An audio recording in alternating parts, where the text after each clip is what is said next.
Recently आपके piece conferences में आपने आईसिस के बारे में काफ़ी एक्सटेंसिव बातें की हैं। उसमें आपने फरमाया था कि अगर ये वेस्टर्न कंट्रीज़ अपनी पावर इस्तेमाल करें तो उनको कुछ दिनों में रोक सकते हैं। रिसेंटली एक न्यूज़ आर्टिकल ने भी कहा था कि रफ एस्टिमेट है कि इनको 10 साल लग सकते हैं वाइप आउट होते हुए।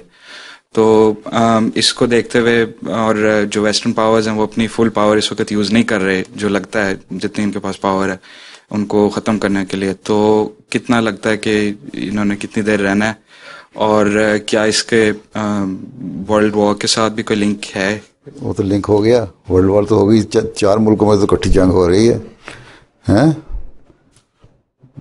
तो ये तो अल्लाह ताला बेहतर जानता है कितनी देर रहेंगे, लेकिन अब तो इनके जो लिखने वाले हैं या थिंक टैंक वाले हैं या बाज़ पॉलिटिशियन हैं, उन्होंने भी लिखना शुरू कर दिया है कि हमें इनके, बल्कि यूएन ने एक रेजोल्यूशन भी पास किया था कि हमें इनके फंडिंग को ख़त्म करना चाहिए और सबसे ज़्यादा जोर इस पर देना चाहिए।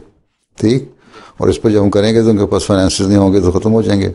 अब सैंक्शन लगाते हैं दुनिया पे, ईरान पे सैंक्शन लगा, उसकी इकॉनमी को फ़र्क पड़ा, रशिया के ऊपर सैंक्शन लगाई हैं, इतना बड़ा मुल्क है उसके बावजूद फ़र्क पड़ रहा है। तो आईसिस के जो उन्होंने वेल अपने कब्जे में कर लिया, ऑयल वेल्स, उस पर सैंक्शन लग जाए और ये पता हो कि यहाँ से बाहर नहीं जाना। आखिर कोई ये तो नहीं कि बोतलों में बंद करके क्रेट डाल के अपनी कार की बूट में रखा और ले गए तो तेल बेच दिया। आखिर ऑयल टैंकर आते हैं ना बड़े बड़े समुद्र में, वहाँ तक ले जाते हैं, क्रूड ऑयल भी जा रहा है तो जहाँ जा रहा है पता लग जाता है। तो वो सारी चीज़ें अगर सैंक्शन हो तो रोक दो, रास्ते रोके जा सकते हैं, समुद्र के भी रोके जा सकते हैं, हर जगह के रोके जा सकते हैं, ब्लॉक किए जा सकते हैं। फिर फंडिंग इनकी कहाँ से आ रही है?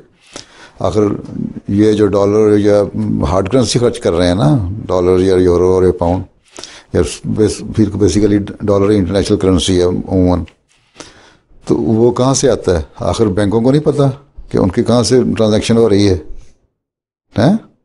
होता है ना पता।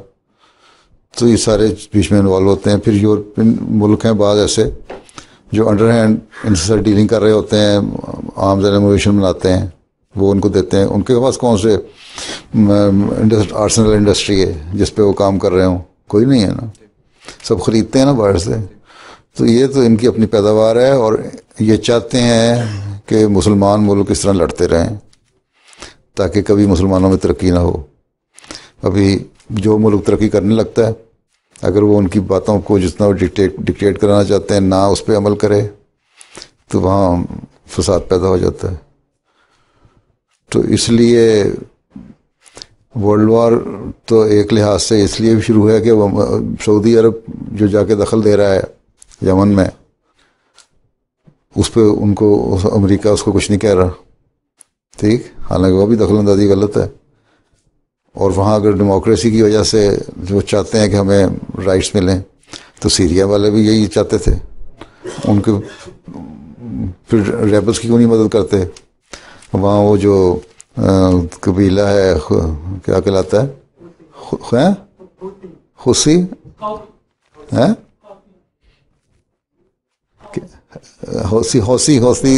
होसी है ना, वो जो है उनमें से अक्सरियत शियों की है। उनको उनकी फिर मदद करनी चाहिए, बजाय उनको मार रहे हैं। तो यहाँ इंसाफ कहीं नहीं। ये इंसाफ करना चाहें तो रेजोल्यूशन तो पास कर दिया ये उन्होंने कि ये होना चाहिए, नहीं तो ये होगा। तो जब तक ये एड करते रहेंगे, इसको इधर भी देते हैं उधर भी देते हैं, उसको भी फ्यूल कर रहे होते हैं, उसको भी कर रहे होते हैं, दोनों लड़ते रहो आपस में, हम फ़ायदा उठाएं। हालांकि फ़ायदा इनको नहीं होगा, अल्टीमेटली इनके मुल्कों में भी जाएगी और वर्ल्ड वॉर का चांसेस हैं और हो रहे हैं। यूरोप में तो हो गया ना शुरू, यूक्रेन में कुछ अर्सा तक सीज़ फायर रही है, अब कल परसों की खबर थी कि दोबारा शुरू हो गया वहाँ।